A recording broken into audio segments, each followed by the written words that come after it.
Good afternoon, good morning, good evening, anywhere you are watching WYTV.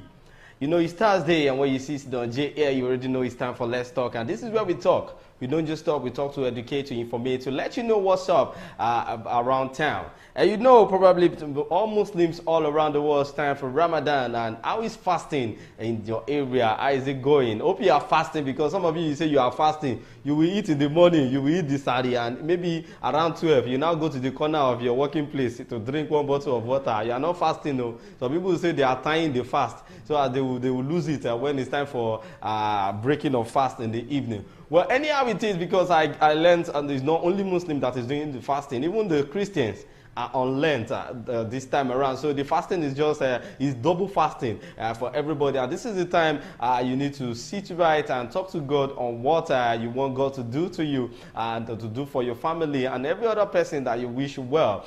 This month is the month people get closer to God. But I feel it's not supposed to be like that alone. You know, you're supposed to get closer to God anytime, any day. Not only during the Lent for the Christians and the Ramadan for the Muslims. So, but then the other part, the traditionalists, I don't know if they do fast too, because I've not heard anything like traditionalist fasting before. Every time is Odun, and you know, different kind of activities going on in their religion. But no matter what it may be, every one of us is just trying to, you know, get closer to God whenever we have different kind of fasting. But then today, we are in the month of Ramadan, and that is the reason why the topic we want to talk about today is the food we are supposed to eat and the food we should avoid during this fasting period.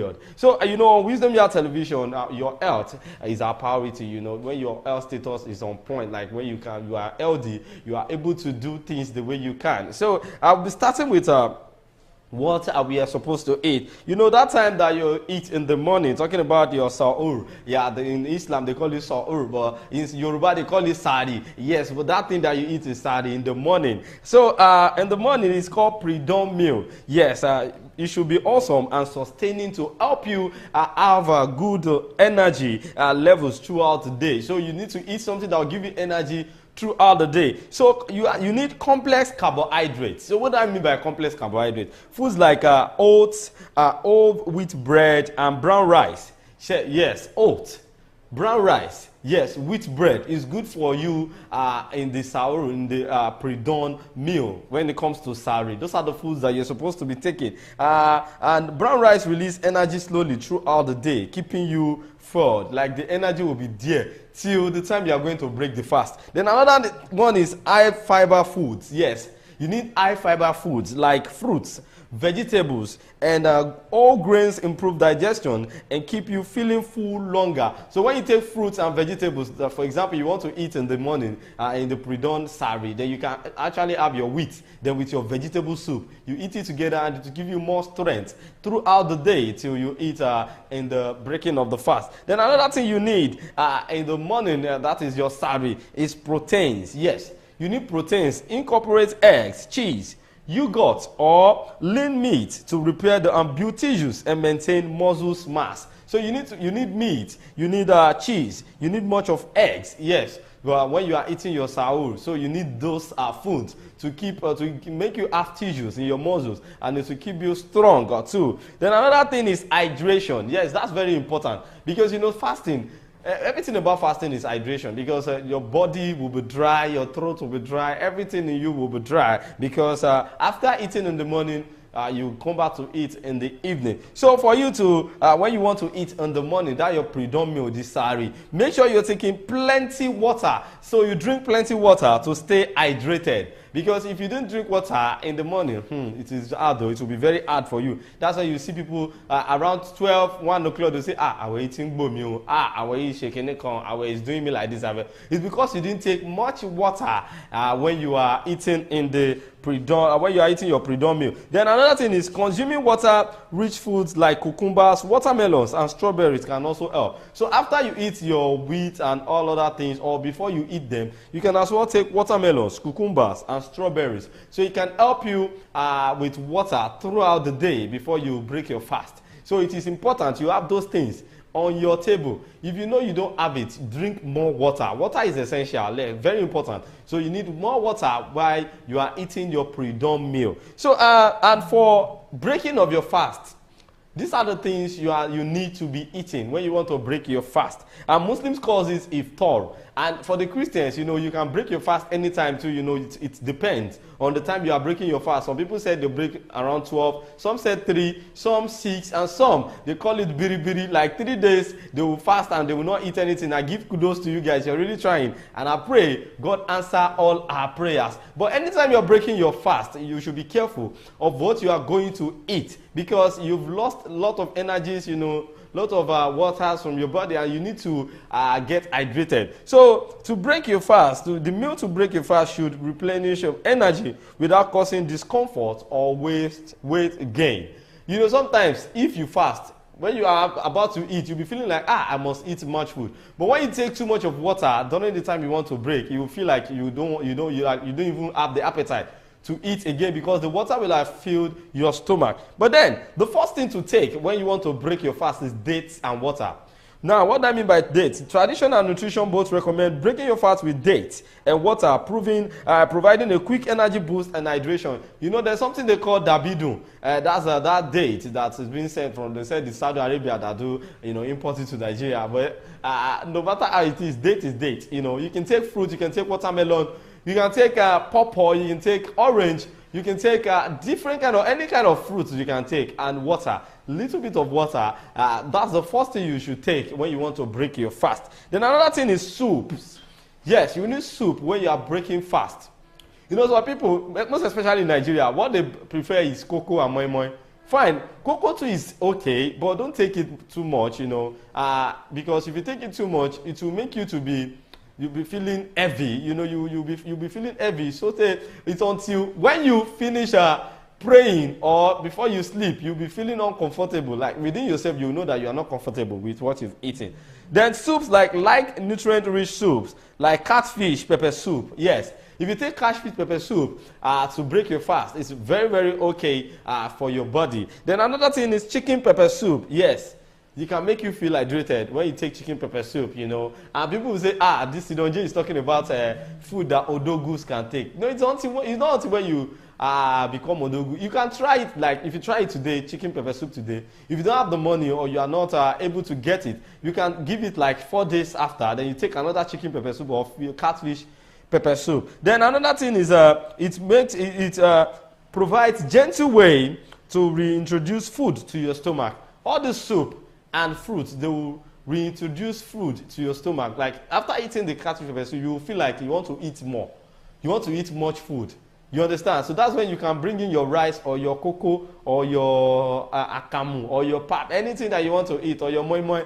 But the first thing is, after taking your fruits and dates, make sure you take something like soup, like pepper soup, snail pepper soup. We have snail pepper soup, we have catfish, we have turkey, we have chicken, different kind of foods like that. I know if you are fasting and watching this live show now, you'll be feeling like, this man wants to spoil my fast with all this food he's mentioning. You'll be salivating. Take your mind off the food. But just have it in mind that these are the things you're supposed to be using to break your fast during iftar, or maybe you're a Christian. If you want to break your fast, this is the best way you can regain your energy. Then another thing is to make sure you eat much vegetables too. Yes, packed with essential vitamins and minerals. Vegetables should be a staple for iftar. Like you should try and make sure you take vegetables that has lot of eronja. You know what I mean by eronja? Ingredients like soup, like fish, crayfish, more meat, any kind of thing that you can use in the vegetable. Make sure the vegetable is balancing.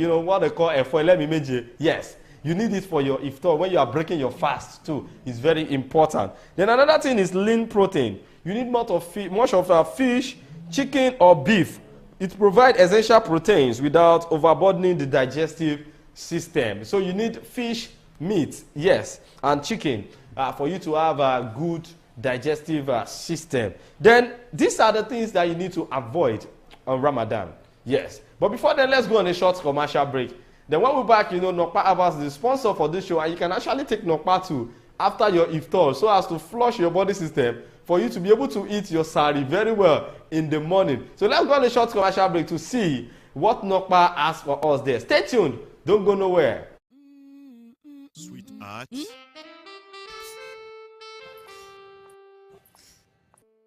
I can't afford to be late for this meeting. gave me the same excuse every day. I always tell you the truth every.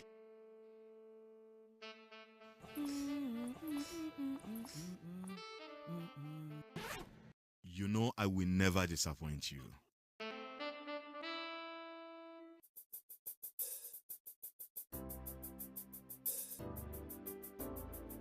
Everyone needs a hero, like Nokpa. After Nokpa, It is always Napa. Nokpa for management of power.